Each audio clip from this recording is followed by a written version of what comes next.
All right, last question on your page at the very bottom right here. Which statement gives support, remember support, we're holding something up, to the assertion that George Henderson created the wave? That word assertion is one we haven't really talked about.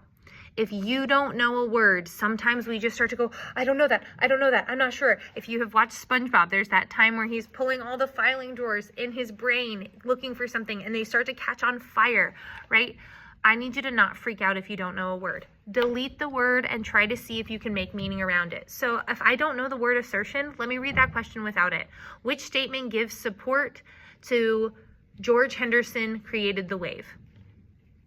We can do that. So we're going to read each quote.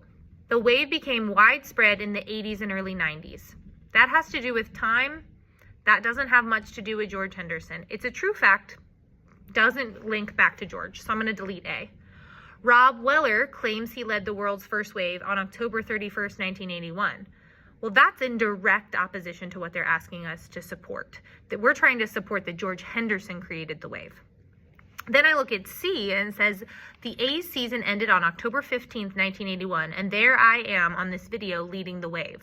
Now, the tricky part about this is this word I, very small word, but I would go back to the text and say, did George Henderson say that? Because if George Henderson say that, he's saying, I'm on the video on October 15th, 1981. And actually, I need answer B to help me prove C. Because if the I is George Henderson and he's saying, I did it on October 15th, 1981, and Rob Weller is saying October 31st, Rob Weller did it second and George did it first. But I have to confirm that I.